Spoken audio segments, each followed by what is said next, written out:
യേശുവും ക്രൈസ്തവ വിശ്വാസവും മാവേലിയും ഓണവുമായിട്ട് എന്തെങ്കിലും പൊരുത്തമുണ്ടോ, ബന്ധമുണ്ടോ? അതുകൊണ്ട് പ്രിയ ദൈവമക്കളെ, നമ്മൾ ഇതിൽ നിന്നെല്ലാം നമ്മൾ പിന്തിരിയേണ്ടത് ആവശ്യമാണ്. നമ്മുടെ വിശ്വാസം എവിടെ പോയിട്ടല്ലോ? ഓണം കടന്നു വരികയാണല്ലോ, ആഘോഷങ്ങൾ കടന്നു വരികയാണല്ലോ. ഈ സമയത്തിന്റെ പ്രിയപ്പെട്ടവരെ, മുസ്ലിമീങ്ങളാകുന്ന ചെറുപ്പക്കാരോട് പറയുകയാ, നമ്മുടെ സ്കൂളുകളില്, നമ്മുടെ കോളേജുകളില്, നമ്മുടെ നാടുകളില് ആഘോഷം നടക്കുമ്പോ അതിന് പങ്കിടാൻ പാടില്ല. തീർന്നിട്ടില്ല, നമുക്ക് അടുത്ത കേൾക്കാം. സത്യത്തിൽ ക്രിസ്ത്യാനികൾ ഓണം ആഘോഷിക്കേണ്ട കാര്യം ഉണ്ടോ? ഇല്ല. സത്യത്തിൽ ഈ പാതാളത്തിലേക്ക് ഇറങ്ങിപ്പോയവനെ നോക്കിയിരിക്കേണ്ടവരാണോ ക്രിസ്ത്യാനികൾ? ഇതിഹാസത്തില് മഹാബലി കേരളം ഭരിച്ചിരുന്നു എന്നതിനൊരു തെളിവാണ്. അത് ഏത് പുരാണാകെ ഇതിഹാസമാകാം. ഏതെങ്കിലും ഒരു പുരാണത്തിലോ ഇതിഹാസത്തിലോ മഹാബലി കേരളം ഭരിച്ചിരുന്നു എന്നതിനൊരു തെളിവാണ് ഞാൻ ചോദിച്ചത്. മാർഗം എന്താണെന്നറിയോ? ദേശീയ ഗാനത്തെ നമ്മൾ അപമാനിച്ചാൽ എന്താണ് ശിക്ഷ? ദേശീയ മൃഗങ്ങളെ വേട്ടയാടിയാൽ എന്താണ് ശിക്ഷ? ദേശീയ പക്ഷികളെ വേട്ടയാടിയാൽ എന്താണ് ശിക്ഷ?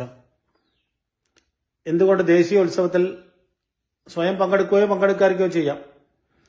എന്നാൽ അതിൽ പങ്കെടുക്കുന്നതിനെ മറ്റുള്ളവരെ പരസ്യമായി വിലക്കുമ്പോൾ അതിനെതിരെ നിയമ നടപടികൾ സ്വീകരിക്കാൻ നമ്മൾ തയ്യാറാവണം. കഴിഞ്ഞ ദിവസം പാലാരിവട്ടത്തെ എന്ന പേരിൽ നമ്മൾ ഇവിടെ സോഷ്യൽ മീഡിയയിൽ പ്രചരിക്കുന്ന ഒരു പൂക്കൾ തട്ടിമാറ്റുന്ന ഒരു വീഡിയോ ഉണ്ട്. വ്യാപകമായി പ്രചരിക്കപ്പെടുന്നുണ്ട്. അതിന്റെ ആധികാരികത എന്താണെന്നറിയില്ല. എന്നാൽ പാലാരിവട്ടത്താണെങ്കിൽ അവിടെ പോലീസ് സ്റ്റേഷനുണ്ട്, അവിടെ പരാതി കൊടുക്കണം. അത് ആരാണെന്നുള്ളത് കണ്ടുപിടിക്കാൻ പറ്റുന്നില്ലെങ്കിൽ ഈ വീഡിയോ പുറത്തുവിട്ട കേരളത്തിലെ മുസ്ലിങ്ങളെയും ഹൈന്ദവരെയും തമ്മിൽ തല്ലിക്കുക എന്ന ഉദ്ദേശത്തോടു കൂടി ആണെങ്കിൽ അത് കാസക്കാരോട് തന്നെ ചോദിക്കണം, അത് ആരാണ്, എന്താണ്, എപ്പോഴാണെന്നുള്ള കാര്യം.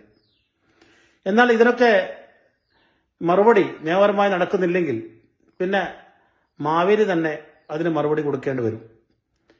ഇവിടെ ഒരു മാവേലിയായി വേഷം കെട്ടി വന്ന ഒരു സഹോദരനോട്, നീ ക്രിസ്ത്യാനിയല്ലേ, നീ എന്തുകൊണ്ട് ഇങ്ങനെ വേഷം കെട്ടുന്നു എന്ന് ഒരു കുഞ്ഞാട് പറഞ്ഞപ്പോൾ മാവേലി തന്നെ അതിന് കൃത്യമായ മറുപടി ഇന്നലെ കൊടുത്തിട്ടുണ്ട്.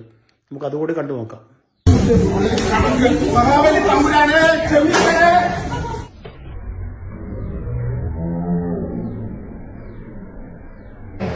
ഞാനൊരു ക്രിസ്ത്യൻ പശ്ചാത്തലത്തിൽ ജനിച്ച മനുഷ്യനാണ്. പക്ഷെ കേരളത്തിന്റെ ദേശീയ ഉത്സവമായ ഓണം സമ്പൽ സമൃദ്ധിയായി എല്ലാവരും ആഘോഷിക്കുന്നതാണ്.